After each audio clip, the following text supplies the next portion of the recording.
one of the stories that I wanted to share with you is about um, there are these variances between my parents' generation, how they grew up and how they were educated, versus my generation and now my kids' generation.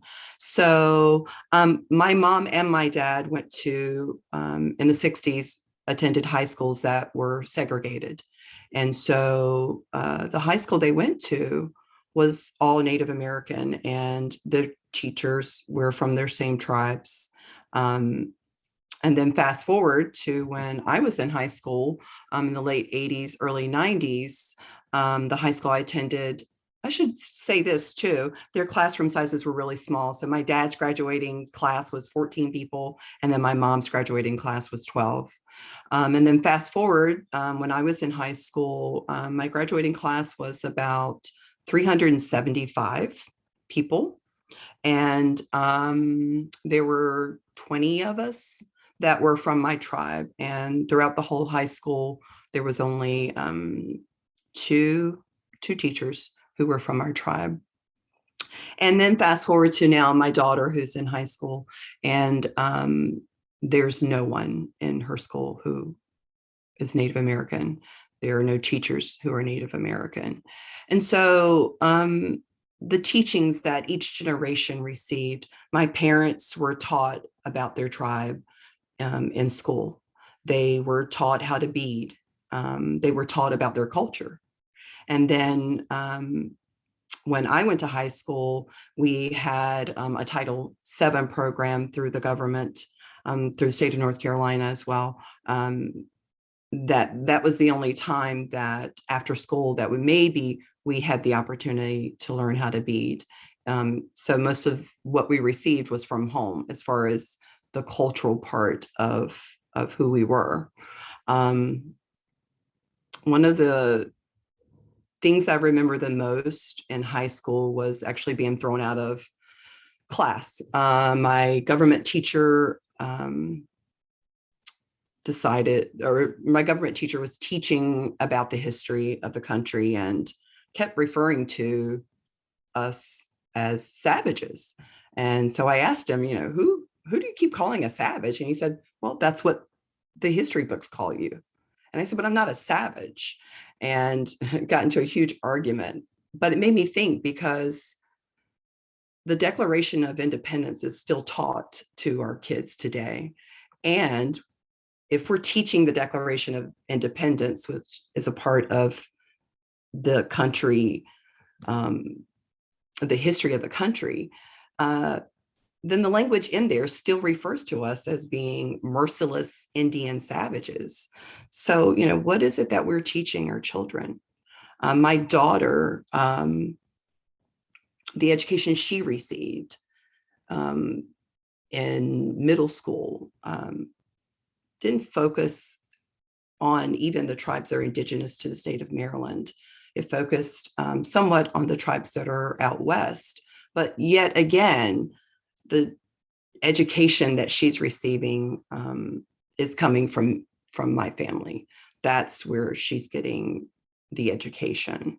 So, there's these variances and differences in how my parents grew up, how I grew up, and then my daughter and where she is now, and how it's important for us to have some representation in the classroom. She has no one in the classrooms that look like I do. So, when we talk about representation versus my parents, who all of their teachers were from their tribe. So important to really teach in today's society, to really teach the true history, to educate, our kids. For the state of Maryland, it's important for them to understand those who were here first. So that's just part of my personal story I wanted to share with everyone. I don't know if Angela or Kyle would like to add to that. Now, I'll keep it short, right? You know, you hear about the Indian boarding schools that happen and everything, and how, you know, they talked about, you know, the motto was, in order to save the man, you have to kill the Indian. You know, and they cut our hair of our brothers and sisters and things like that. And, you know, people like to think of that in the past. You know, I'm in my 30s, and, you know, my first experience with school, I actually had long hair as a child.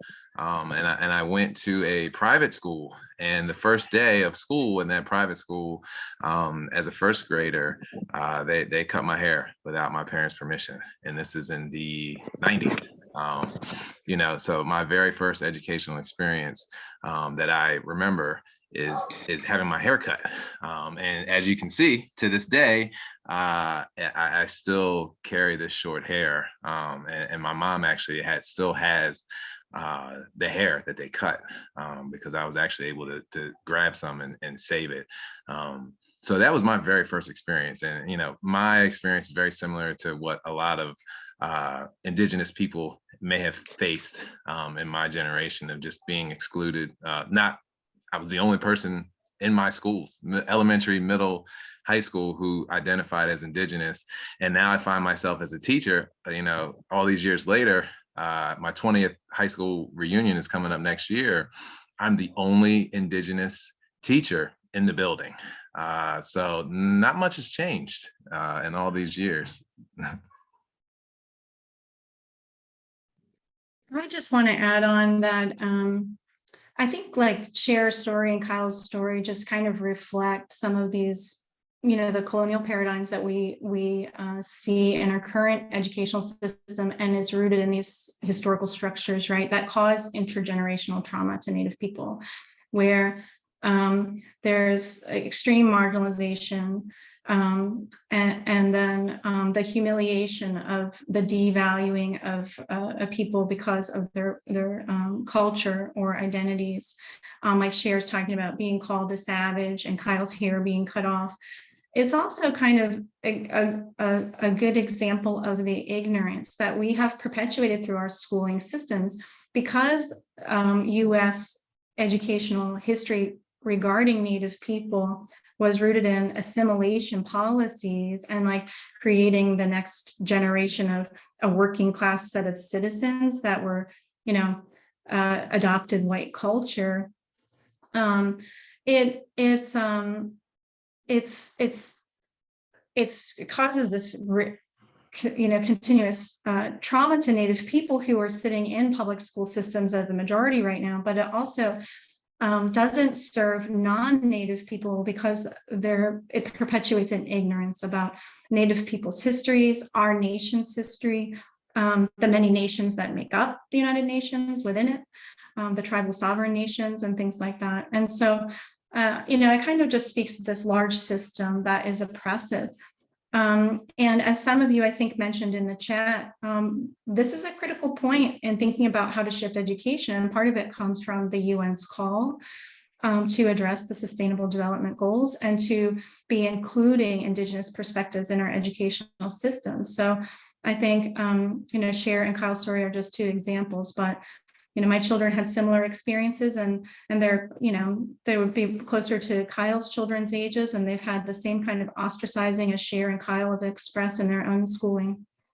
And so we know that it traumatized Native people. We know that it doesn't support the whole understanding of US citizens as a culture and a history collectively, but it also has disconnected us from our environments in ways that have led us to be a society that has no care for the planet that cares for us, right? We have no care for each other, and we have no care for the planet that cares for us. And so the call of the SDGs is so critical, and thinking about Cher and Kyle's stories and how they're so important as a context for framing like what we need to do and how hard it is to shift, right? We have this system that really needs to shift in significant ways to create generations of people who are understanding of our US history, of tribal sovereign nations and their histories, of those contexts, which are very different and impacted by colonization, and then the relational thinking, like how to also then embed those ideas into our educational systems to create generations that are going to sustain our planet and support each other. So I'm going to move forward, and I'm sorry, Kyle, I hope I didn't overtalk there. I'll let you go ahead and share a bit about the decolonized educational practices. No, you're good. We're us Native folks, man. It's oral stories and histories. It's a sense of pride. I know, at least in my community, I can't speak for all of us, but you can never hear enough stories. But no, my element, you can see there's a picture of me and my 3 kids. Actually, this was taken last month. It was our first community gathering in over 2 years, and it was amazing. But one of the reasons, I often get asked, what's your why? Why are you a public school teacher this day and age? And my answer is actually what we're going to talk about, right? I was able to really take pride in who I was as a person, dealing with a transition of a grandparent into the spirit world. And I really kind of learned my history, because I grew up outside of the community. I was a weekend warrior. So I would show up on the weekends, hang out with my cousins, and then Monday through Friday, I'm shipped back to the regular world. So I wanted my kids' educational experience to be different than what mine was. And I wanted the community kids, right? The kids in the neighborhood that I teach to have a different experience. Because I know, for instance, right, me identifying as a male and a Black and brown male, I am a huge minority in the public education system. So, I wanted to be a role model. I wanted to make a positive impact. But my grandmother was the curator of our Nanacoke Indian Museum down here for many years. And, during her transition, she basically was saying, hey, I'm done. I'm tired. It's your turn. Here you go.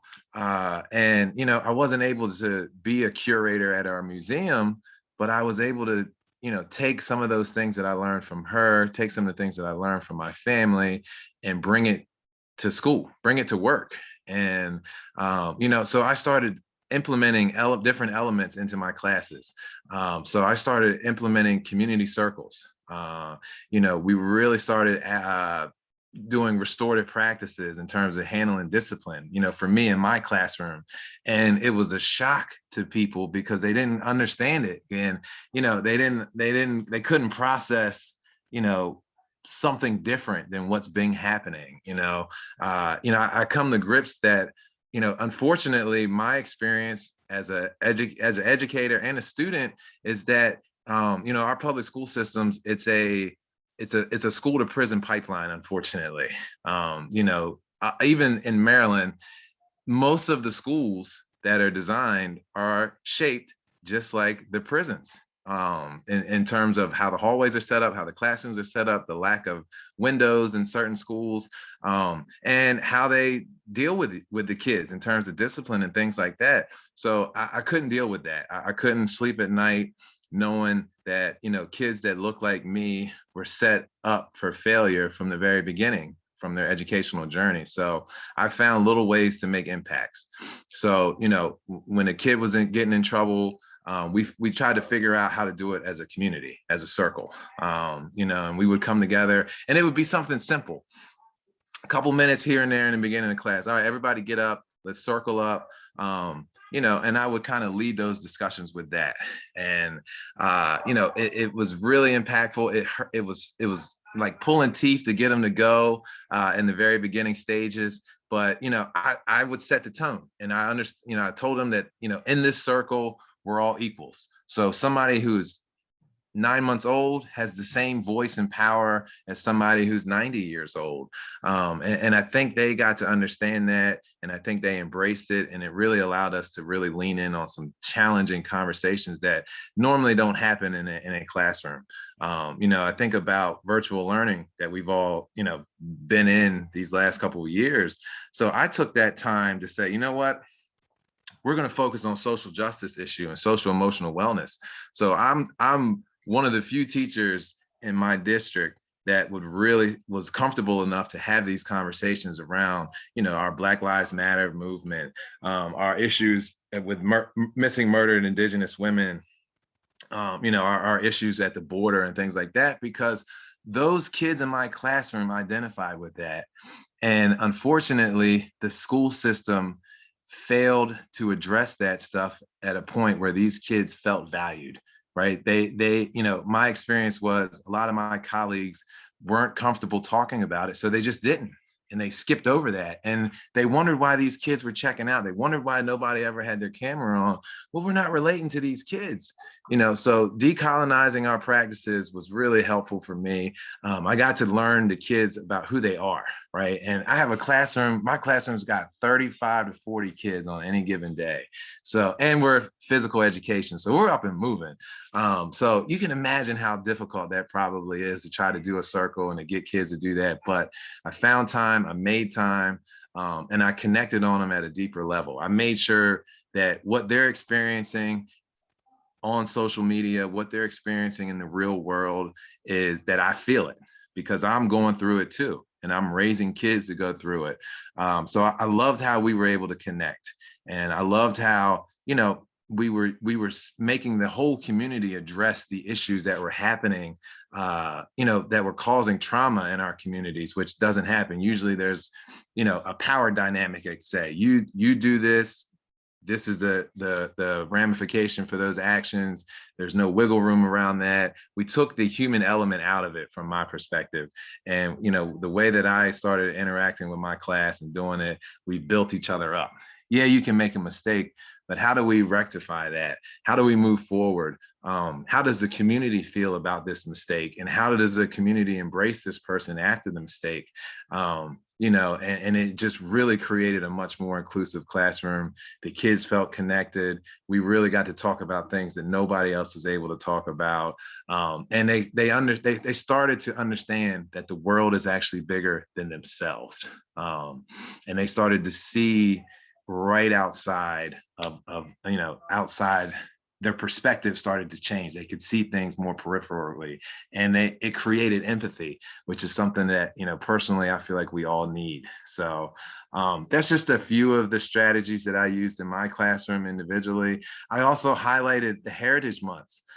Each month there's something to celebrate. So I would have kids, I'm playing music from all the different cultures throughout that month. I'm highlighting important things that need to be brought up, so each person can see themselves in my classroom. And I thought that was very important. And I thought that was something that was extremely powerful, and it just created a much more cohesive classroom. So I understand we got about 5 minutes left. So I'm going to be quiet for right now, and we'll move on to the next spot, because we do have a couple more things we want to get to. Chair, did you want to add anything before we moved on? No, Angela, I think it's important to address the next slide.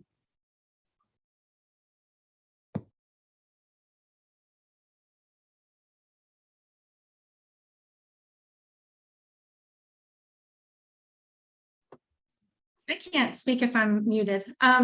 One of the things that we've been doing as a group is just trying to strengthen our collaborations between tribal communities and leadership and the higher education institutions. I'm at the University of Maryland College Park, and thankfully through Kyle, he has connected me with Maryland tribal leadership and other community members. And Cher mentioned the Baltimore Indian Center, but there's also Native American Lifelines, which is an Indian Health Services funded program in Baltimore that serves about 47 different Native people from 47 different tribal nations, both state and federally recognized in that area. And through those kinds of collaborations and ongoing discussions, we've started to just kind of work on some ways to think about how to decolonize our educational systems from K-12 to higher ed. And it's ongoing dialogue, and it's a grassroots effort. But it really is rooted in, Kirkness and Barnhart. This was written, in the 90s, and Linda Smith has also talked about decolonizing educational spaces, and there are many others, but I do think that this framework is a very simple way of saying that these are just key to having open dialogue that is focused on reciprocity, but first and foremost, the respect of and valuing of First Native people and their perspectives, as Kyle is sharing, as an equal to those higher educational kinds of research-based perspectives, which are often framed in hierarchical ways, right? One way of thinking about decolonizing is breaking down these types of structures, and it has to start with respect and true listening, to hear and to develop understanding, not listening to share your own side, right? Listening to understand. And then thinking about ways that we can recreate our educational curriculum and structures that are going to be relevant to First Nations people, but also to the broader public. As Kyle is saying, non-Native students benefit by culturally responsive, culturally restorative kinds of instructional practices and embodied types of experiences like Kyle's talking about, those that consider all parts of yourself, your mind, your body, your heart, and your spirit, and connect you in all of those spaces, right? With each other in your own, with human relationships, but also in your environments. So this is active work that we've been engaged in, and we bring in people regularly to meetings that we have that are from our State Department of Education. We've had Title VI coordinators coming in to find out what kinds of services are being offered to Native American students. We've talked about the curriculum inside of the state of Maryland and what needs to be done to address those things, and just trying to work across spaces in partnership to move this work forward. So I'm aware that we have 1 minute, and I wanted to leave time for any questions to go maybe in the chat. And then we do have a list of some references to the tribes we have on the PowerPoint, and I can share this, Emily, if that's okay. I can share this, and that way everyone can have our email addresses as well, or maybe I can copy and paste in the chat. And then we have some references here from the different tribal nations who are participating in this and affiliated in Maryland, as well as some resources for education.